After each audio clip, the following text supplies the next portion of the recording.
And away we go. It is the nightcap. It is a live version of the nightcap. This is new for Thursday nights. So readjust your Thursday night schedule accordingly, because on Thursday nights, Aaron and I are going to go live. We're going to work in some guests. We're going to do the 3 keys to victory. We're going to take some questions from the chat. So I want to welcome everybody in as we start some new content on Thursday nights through the football season. And that content is brought to you by Galactic Fried Chicken, www.galacticfriedchicken.com. Download the app. Go to the app. They will deliver right to your front door pretty much anywhere inside the 275 loop. Or go down to Dayton, Kentucky. Tell them to pump it up. Save yourself 15%. All right, let's get to it. Oh, surprise. Hey, it's everybody. Not just me and Aaron. We got a pretty face in the room. No. We are we're in contract negotiations. We're still working out details. But hopefully every other week on Thursday nights, or at least twice a month, we're going to have my good friend and your good friend, Garrett Campbell, join us for these Thursday night segments. And maybe we'll go out and find somebody to fill in on the weeks that you can't make it. I got a couple people in mind. I've got some good football minds out there.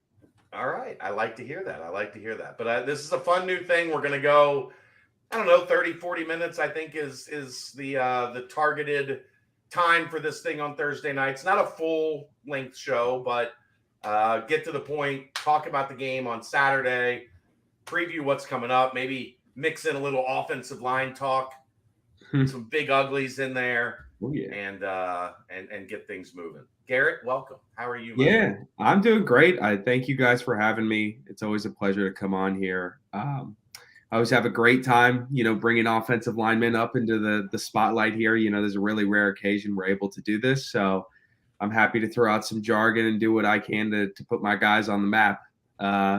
But yeah, I'm excited to start doing this, like we said, every other Thursday or, twice a month. I think it's a kind of a great way to kind of shed my own light on my own knowledge, my light back on now that I have no use for it really out in the real world. So I'm happy I could talk some football, talk some shop with you guys. Awesome. One of the questions I wanted to just come right out of the gate with, you were watching on the Bearcat Brunch when we had Hayden Moore, and you made sure to make your presence known. That said, you probably already heard this question, but are you able to watch the game as somebody who had played football as a fan, or do you just dissect games as a lineman? The ball doesn't exist to me. It's the offensive line and nothing else. Sometimes people will be like celebrating for like a touchdown. And I'm like, yeah, he missed that kick step right there. He's about a half step behind, or he didn't close down hard enough on that. You're cursed with watching film over 6-7 years.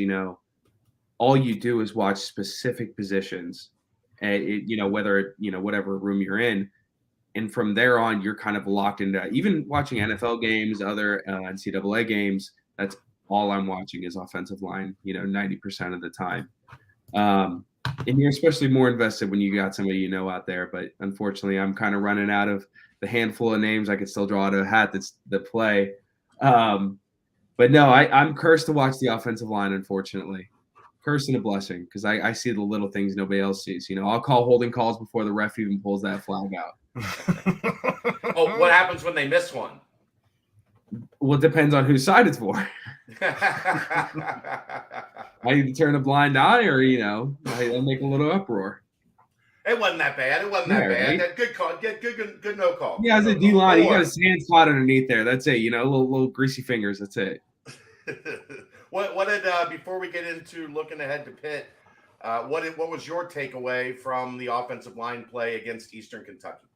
Well, I'm going to go into a little bit more on my keys to winning, but for me, how young they are and how inexperienced as playing full games together as they are, I think they did a phenomenal job.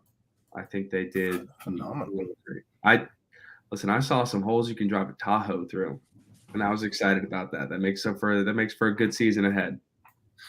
Yeah, Corey ripped one when Chad said even what was it? Even you could have run through that hole, Chad, or was it Ryan? I can't remember.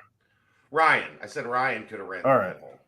Okay. Now I will say, no knee braces. That scared me at first, but it's playing out. Look at the they got the movement. They're free and wiggly now. They got that. Well, it's outside zone, Fabulous. right? You're not just like locking and engaging. You got to move Oh yeah. in Satterfield system. I was just saying it depends on the coach because I had a handful of coaches that were Just find No the guy in movement. front of you and North and crash south. into him. oh yeah, basically. All right. What were you excited about seeing from Coach Satterfield this week? Everything. Seeing how the team gelled, seeing how they work together with so many transfers, so many new people in, so many a new staff. It's really everything, every aspect of the game. Seeing how they reload, how they replenish, things like that. For me, it's seeing them come together as a team for the first time because you go into camp and you face the same people every day in, day out. The little ticks of the D lineman across from you, things like that. But when you can go out there and the D line for the first time doesn't know it's inside run during inside period, you get a good taste of what game speed is like. And for me, it was exciting to kind of see everything come together. These weeks or months of planning and preparation, and see it come to fruition. And it's such a way that being able to blow them out of the water like that, it was exciting to see as an alumni. How much does it actually mean for a quarterback like Emory Jones, who's in his 6th year, to build that confidence with damn near throwing a dart to everyone? I mean, he didn't miss many passes at all. But to build on that confidence going into a game like Pitt after beating lowly EKU. It's huge. I mean, you have to remember, at the end of the day, these guys wake up, tie their shoes the same way we tie our shoes. I mean, people can mess around with FBS, FTS, D2, D1, but the guys work the same. They lift the same weights. You can't downplay, just because we beat this team, it's an inferior team, things like that. These guys go out there, they watch the same film, have the same, maybe not the same caliber coach or whatever. They're coached well. They've played well, and they're playing at a decent level. I think this is a great game for him. Being able to blow out any team at any level is a great confidence booster. It can really help kind of carry you through the season and really pick up your stride. Quarterbacks, as we know, have some of the toughest positions and the toughest mental battles out of anybody on that field. And to have those those small wins and those small battles every week, it really compounds and makes for a great season. You're on mute, Chad. Sorry, dogs are right 1 foot away from me fighting. We've got some Bearcats in the NFL news. I know Travis Kelce is not playing tonight. You know who is playing tonight? Who's that? Cook. Fumble recovery for our guy Cookie, Brian Cook. Oh, awesome. Right there. See?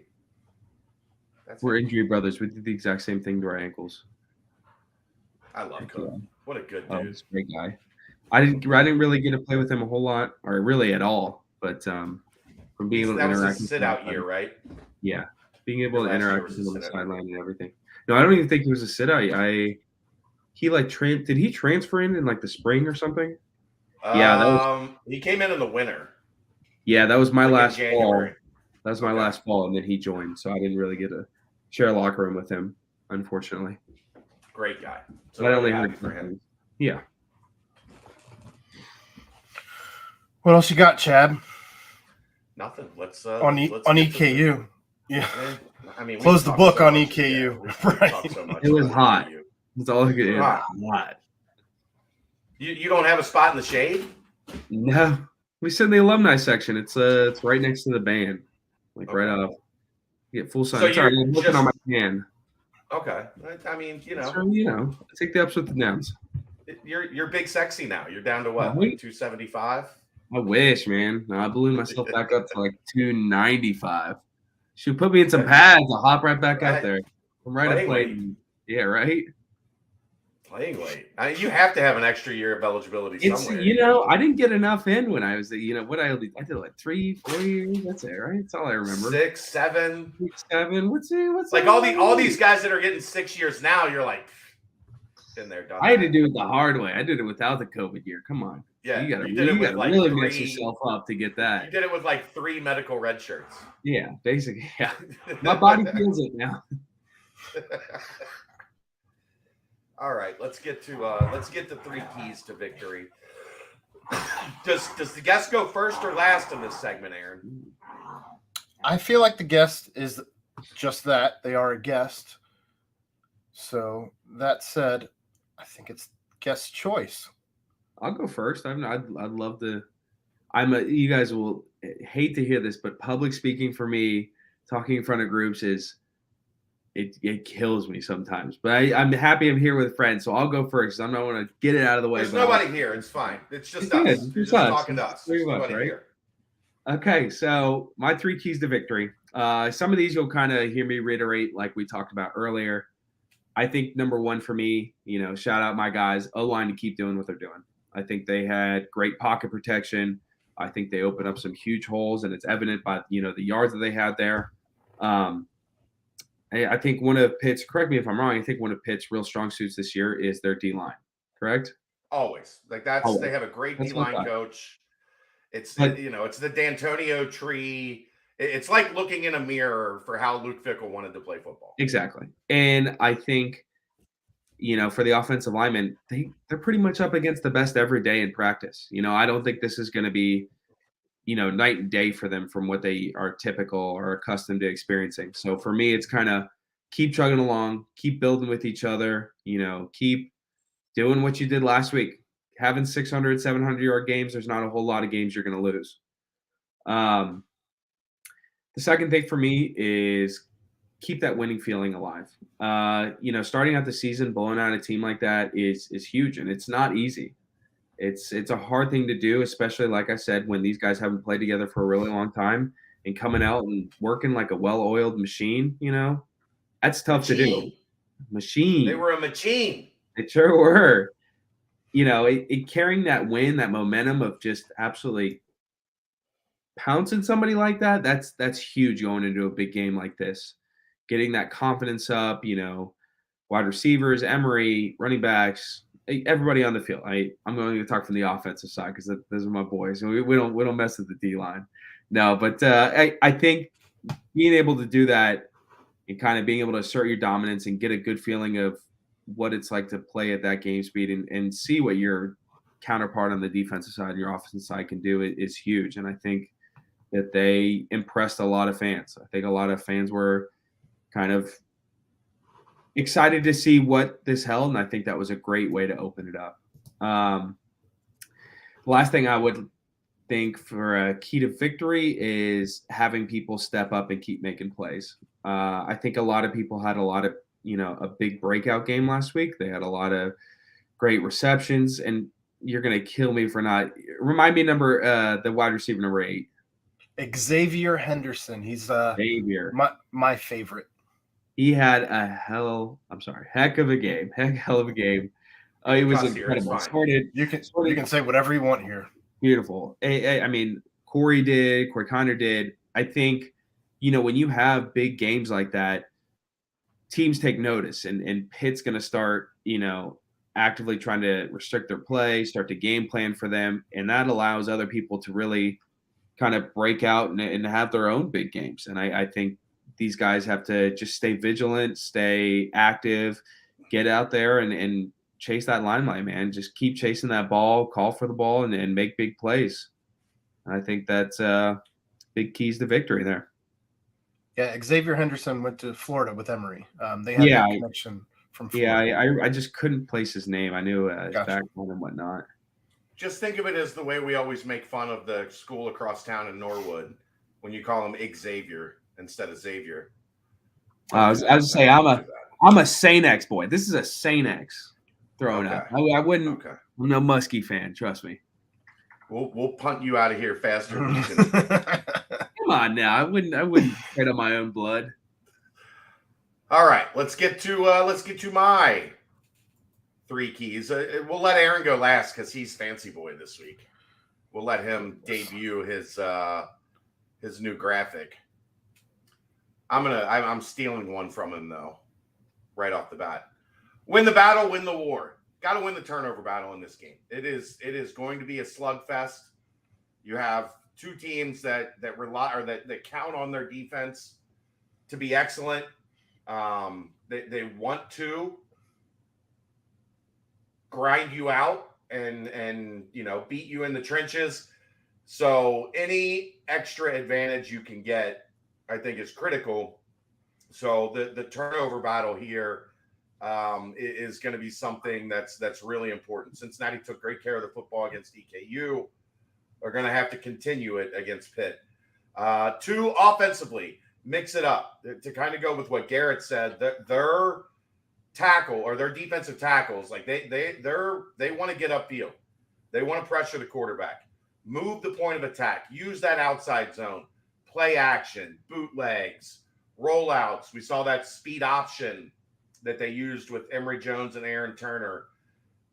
Use the full arsenal to keep that defensive line guessing, because you can't get to a situation where they are able to just pin their ears back and come right at them. That is, I think, the number one key for Cincinnati's offense is to keep that defensive line and front 7 really neutralized. And on defense, 3 and out, baby. Like, get them off the field. Pitt wants to sustain drives. They want to, power you, push you down the field. You're going to have a lot of 3rd and 5s, 3rd and 4s, things of that nature. Make them punt. Take the ball back, control the clock, beat them kind of at their own game. Because if you let them chew up 10, 11, 12, 13 play drives, I'm sure, as Garrett will tell you, that keeps your offense out of rhythm because they're just sitting for 6, 7, 8 minutes of game clock. So I think really important for this defense to get Pitt's offense off the field. They've got a decent quarterback. They've got decent skill players, but they don't have an array of really talented weapons that can just flat out beat you. So use that to your advantage, get them off the field, get the ball back, and let your offense get as many opportunities as they can against a really good Pitt defense. So there you go. All right.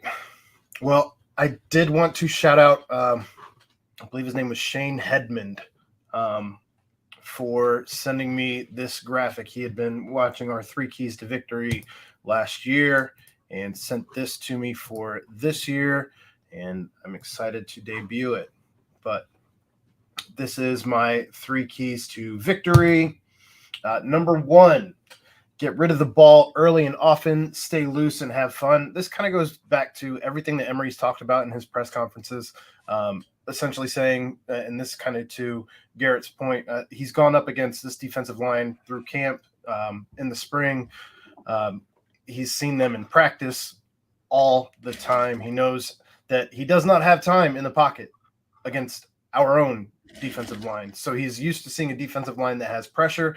And he has also said how much this season is about him having fun. If he's able to stay loose and have fun like he did last week, I think the sky is the limit for Emory Jones in this game. I mean, this is ridiculous, Garrett. I mean, he's just dunking on us right now with these 3 keys. I see that. You see the power which he hits each keystroke? Oh, yeah. Like the authority. That's what I'm saying. He's just dunking on us. I see that. He's just going to have to share it next day. He was probably told to share this with us, and he's like, I sent it to Chad 4 minutes before we went live. Look, I mean, it's fine. Number 2, the front 7 has to make Pitt sweat, pun intended. Be and stay aggressive. This is all about the defense. They need to make sure that Pittsburgh can't get into a rhythm. Kind of goes back to Chad's 3 and out. They have to make them uncomfortable. The more they can make Pitt uncomfortable on the cow pasture that it is that they play on in Pittsburgh, on that horrendous excuse. Well, it'll be okay this week because nobody else has played on it yet. It's never okay. Let's be Still all the way trash. real. Yeah. I can't imagine how lumpy that field is. But they need to make Pitt as uncomfortable as they can. I think that this is going to be a game where we don't see the vanilla defense that we saw last week. We're going to see a lot more blitzing, I would think. I think we're going to see a lot more of Dante, of Juwan, of Eric Phillips, of Deshaun Pace, and hopefully that all leads to turnovers and 3-and-outs and all the things that we've already kind of hit on. And number 3, as Chad said, win the battle, win the war. You got to win the turnover battle, and that's kind of part of number 2. But if you can win the turnover battle, I think you win this game. Plain and simple. I agree. That's why it was my number 1. Like I just in a grinded out physical slugfest, the team that has the ball more and in more advantageous positions is more likely to win. That just, it's basic football right here. I was gonna say that's like 1 + 1 = 2. Yep. Right. If you score more touchdowns, you win the game. I heard that one before too. I think that's how it goes. Was that a Tubervillism? Yeah. Oh, Jesus. Well, Senator Tuberville. Memory. Yeah, show some respect. Yeah. Hard pass. Oh, I love it. I love it. Are you heading to Pittsburgh? Am I? I don't think so. I am going to be at the Holy Grail. teammate. I'm going to be at my former teammate David Niehouse's housewarming party. Ah, nice. Sticking together. Me, Will Stir will be there too. We got the whole group together. Walk-ons reunite. Oh yeah. Oh man. What a time. I remember when Grimes was here. It was like our 3rd or 4th year. I remember between the 1s and the 2s, there was 4 walk-ons. Mm-hmm. 3 starting walk-ons. And he said, I've never been to a place before. I've never been to a school before where in the starting 2 there was any walk-ons, let alone 4. He said maybe a 1.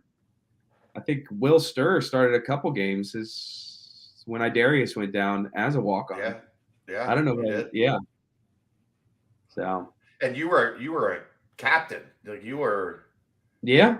Eventually. You were at the top of the roster eventually. Yeah. It took a while. It did. I feel good for the walk-ons these days, man. I remember my first 2 years, it was illegal for us to eat training tables. So when we came in on Sundays, we would come in, you do like the red shirt AM workout at like 7, and you'd be in there till like 7 p.m. And you couldn't eat. You couldn't eat the whole day. You'd be sitting in there eating Pop-Tarts and milk out of the fuel station for the whole day. On top of, practice, it's young guys practice, lifting, and I won't mention any names, but we were down there with a couple walk-ons. I remember this guy saying, it's okay, walk-ons don't get hungry on Sundays. But just kind of bringing back the memory. But, those kind of days, those kind of memories, those moments of hardship kind of are what drove me to end up in the position I did. And I'm, forever thankful for those moments. And those are, moments that I won't forget. And, they helped me. Fasting. Exactly. Right. I was always a weight loss guy. So I had no problem having to shed a couple extra pounds on Sundays. Can you imagine the nutritionist now, like doing anything like that? Well, exactly. If you saw the meals that I've seen Corey Cunningham eat, he would make a nutritionist cry. I'll tell you that. One meal is not a minimum everywhere this guy goes. It's got to be 2. Well, we saw his Chipotle order, and that was like it took like 3 burritos to make his Chipotle easy. order. That's warm ups. It's like it's before he gets home and starts the fried bologna going. He lost a burrito challenge to at least Jesse, I think. That's classic. Now, you want to talk about slow eat? I didn't say fast. He eats a lot. I didn't say nothing about a fast eater. Yeah. There's It's filled with a lot of great memories, man. I miss a lot of it, being out there watching the games on Saturdays. Now it makes me miss a lot of it. I bet. We can open it up. Not a big crowd tonight. I didn't promote this properly. Sorry, I had a bunch going on today. It's also opening kickoff for Thursday night football. Obviously, as we've already talked about with Brian Cook getting that fumble recovery. Oh yeah. Chiefs just went down and scored in the 2-minute drill. They're about to take a 14-7 lead with 30 seconds left in the half. So Well. What'd you think of the uniform reveal today? Did you see that? I did not.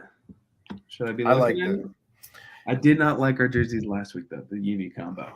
Here, hold on. I'll see if I can. You'll have to make sure it's muted, Chad. I think there's I know. music that would get this demonetized. Uh-oh. It's there's a little cameo in it as they are going to Pitt. Let's see. Present, share screen. I'm sure this makes for incredible audio. There it is. Ooh, okay. Well, Justin Harris. Nice. Tony. Well, Tony with the little, I like that uniform combo. If you remember, black, white, black was the Pike to Ben's game. Oh, was it? Interesting. So you don't have the bobblehead that you can look at, see the I black, don't. white, black combo? I do not. You gonna get me one? I could probably get you one. I think Tony's got a whole pallet of them at his house. You know, I do In have my tiny keg of nails still. I got that bad boy. But yeah. Those are hard to get a hold of. Oh, yeah. In the chat here, Lambig says Pike missed being in a black cap and white shirt during the vid. Otherwise, great uni reveal. I agree. Yeah. I don't think he cares. He doesn't. 100%. He just had on. He probably came straight from Cincy 360, showed up at Nippert and did his cameo. Well, he did have the white hat and black shirt on, but yeah, He had it backwards he did. because that's Tony. Cool guy. Phyllis' favorite, a favorite of ours. Oh my God, it's Garrett Campbell. You know, I'm just happy somebody knows my name, honestly. I'll tell you what, after we did our the one we did last year, I got stopped at the stadium probably 3 or 4 times. People were like, hey, I really enjoyed you coming on and stuff. I was like, I'm surprised people even know my face, to be honest. Offensive lineman, man. And all this NIL stuff. It's the funniest thing. I joke with all my friends. I'm like, well, you know what? Like, dude, you guys would have been great with all this NIL. I was like, I would have been cool just a cheese coney every week. That would have been like my NIL deal of a lifetime, man. Just Skyline, hook it up. Phyllis said she can hook you up with a Pike to Ben's bobblehead. Nice. We love it, Phyllis. Thank you. So we'll get you one. Did you know it's got the audio recording? You get Dan Horde's play-by-play. Oh, Does. really? Yeah. You can press the button. There's a button to press on it, and it plays Dan Horde. Nice. Yeah, it's pretty good. I'll have to Any questions from the chat? Any questions for Garrett while we have him here?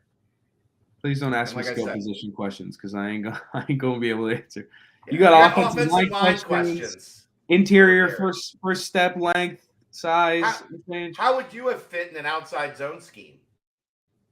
Terrible. Getting out in space a little bit. Have you more, seen moving. how unathletic I am? I mean, you look athletic. I know I look it, but we also had knee braces on. But we were big.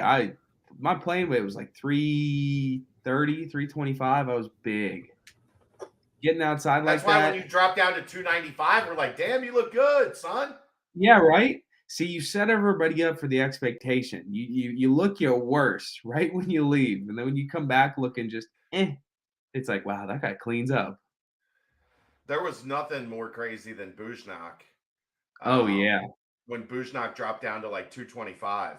Oh yeah. And he came back on campus, and we were like, wait, that's his face. have you seen But that's not his. Keebler? That's not him. You seen Keebler? No, I Oh, haven't seen Keebler? Keebler in forever. Oh my gosh. Dude is ripped up. Corey, Longo, all those guys. I mean, any offensive lineman, really. Kathy wants you to talk about the great receivers because she doesn't understand the assignment. I saw them make a lot of great catches. That's all I can allude to. I was really thoroughly impressed. Like I said, for quarterbacks and the receivers to have that kind of bond, to be making those kind of plays, those kind of throws, those kind of timings, I think that is something really special, and I hope that they can carry that through the season and only build on it. Because if you keep connecting like those and putting up those kind of numbers, there's not a team out there that can really stop you. So here's a question for you. Obviously, with this being so many new faces this year, more than Cincinnati has ever seen in a single season of turnover, how invaluable is a place like Camp Higher Ground? And what did you find yourself doing in some of your downtime where you weren't actually practicing during that time? So I think there is a reason why pretty much anybody who's ever a part of it begs to come back, with their other teams. It's such a special place to be, and everybody tries to recreate that setting, wherever they go, but it's never quite the same. And I think it's really unique and allows a large, new team like this, like the one we have this year, to come together.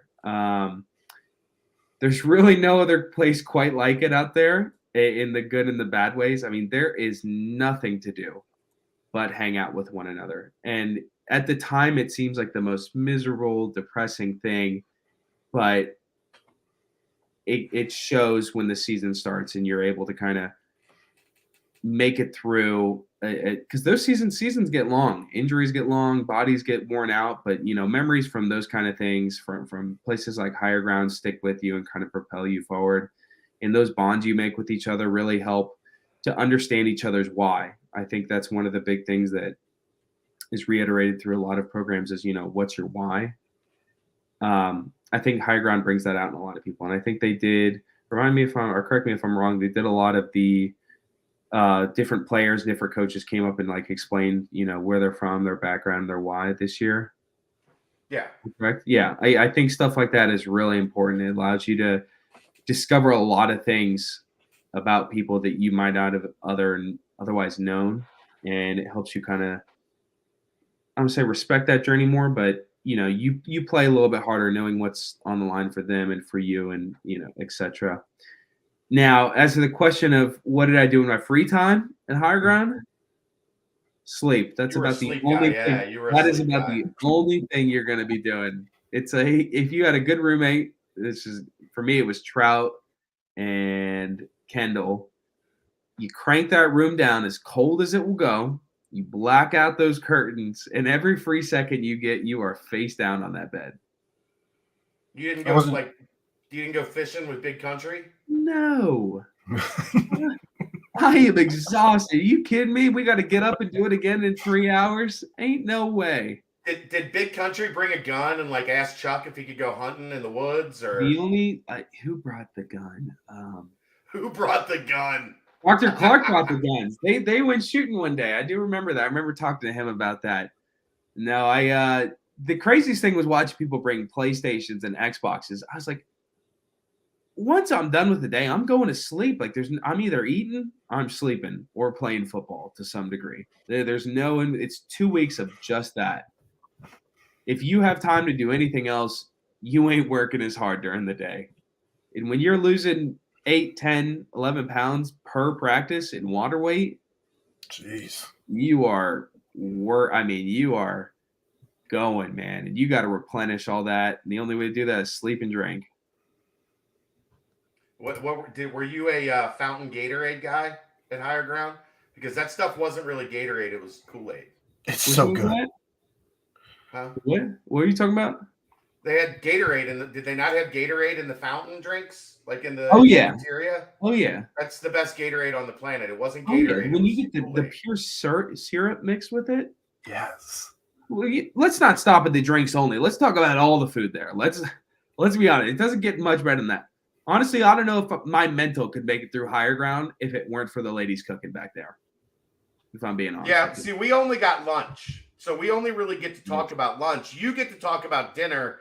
And what you don't know, Aaron, at dinner, they have like 4 tables that are nothing but desserts, like homemade pies and cakes and like. Don't even get like started on snack. dessert. You come back, personal pizzas, wings. I mean, it's great. Everything's great.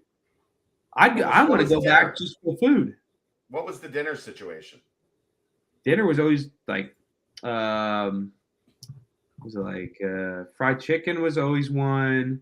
They do Indiana like fried prime chicken. rib, green, like any home cooked style meal that you could ever think of. Like, if you're having just the most long, tedious, physically demanding day, they made like specific meals designed to bring your spirits back up.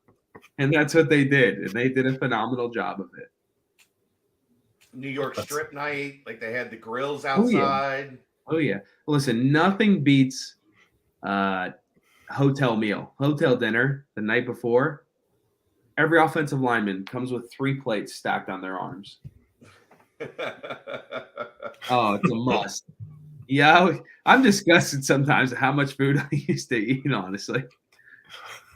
Sometimes I look back and I'm like, man, no wonder you were that big. But that's why ball's also easy. You can't really afford all that food on your own. Right. There's only one way you get to 3:30, Yeah, right? bro. Like you're not resting 3:30. You're not that Someone big.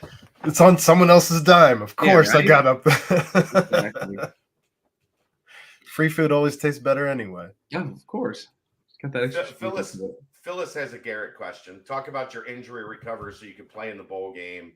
It was an incredible time. Wow. You got back before the bowl game. Yeah, it was. That was a really challenging time. So I remember my ankle rolling, and I was like, man, I rolled that. I'm gonna have a pretty good sprain. Like come tomorrow, I'll be, that's really gonna hurt. And I asked Berg to come over and help me up, and he got me to my feet, and I was like, nah, something doesn't feel right. So I went back down. It came out. I could feel them. Sorry, but I could feel them like crunching my bone under, and when they were pushing on it. And I was like, oh, man, something doesn't feel right. And they were like whispering to each other. And I looked at them and I said, listen, I'm going to figure out eventually. You might as well just tell me now. They said, your leg's broke. And mentally, it was just like game over. I come back for this last year. And of course, week 4, I was just devastated. And went through the whole process, x-rays, everything. And I remember asking every team doc, I said, what's the fastest this has ever been done before?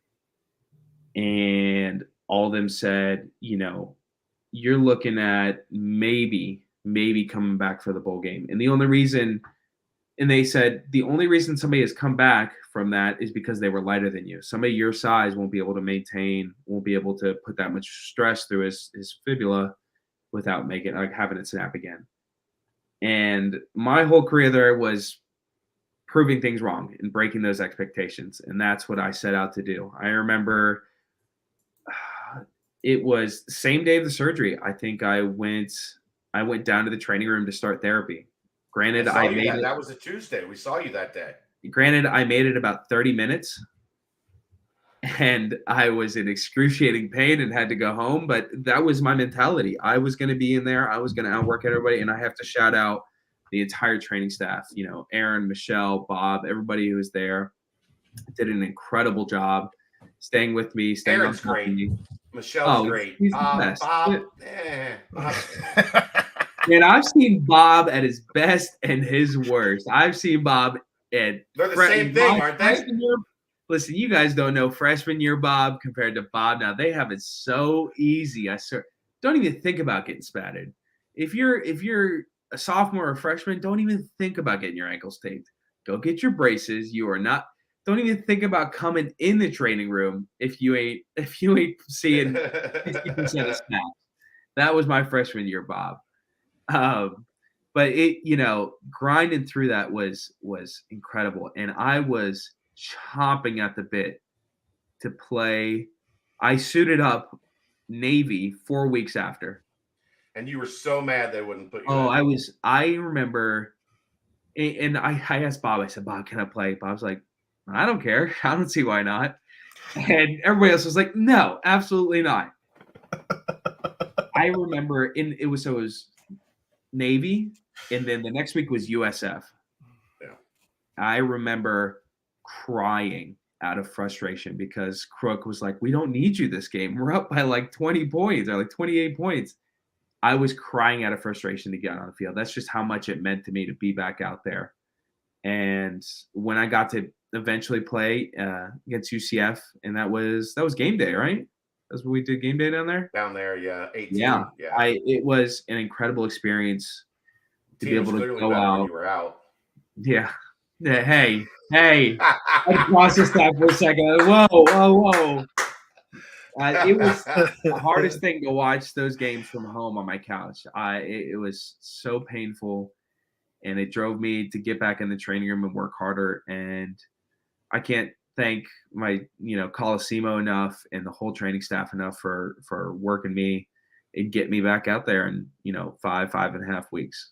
It was a miracle, and I was just so excited I was able to go out there and kind of finish out my senior year. 5.5 weeks for a broken leg. How soft are you? I know, right?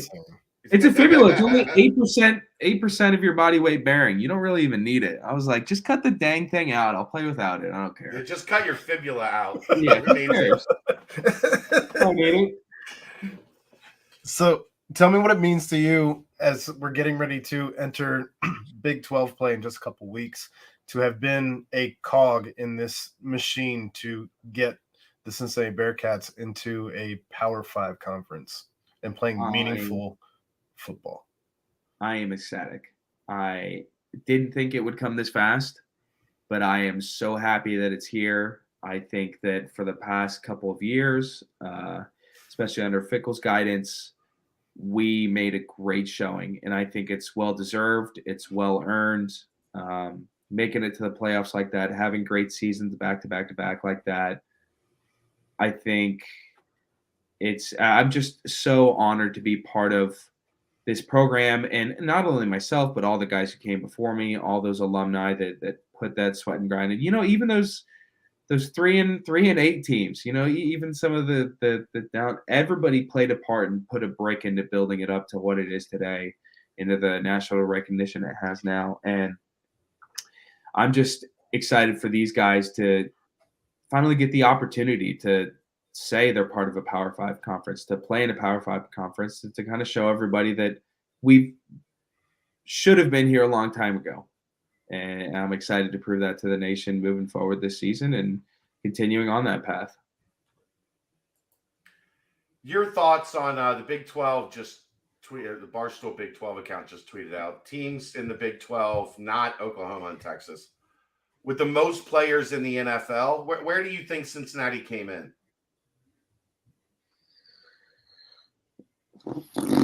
Third? Second? I hope.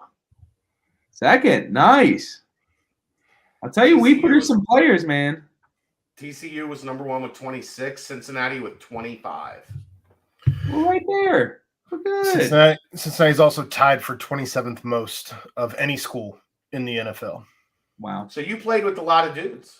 Yeah, that's what I was going back to saying. Like, even those really, not such great years, we had some absolute dogs, some absolute players. You're talking like your Chris Moores and your Johnny Holtons, your Mike Boones, Corey Cunninghams, and all these. I could go on forever, all these big names, but everybody laid a brick for what this program is now, and I'm just excited to be able to be one of those bricks, to be able to play with those guys. It's such an honor to be able to, call a lot of them friends and be able to play alongside them at one point. And I'm super excited for where the program's headed. And I think, after this weekend, it kind of solidifies that mentality and lets me know that it's in great hands.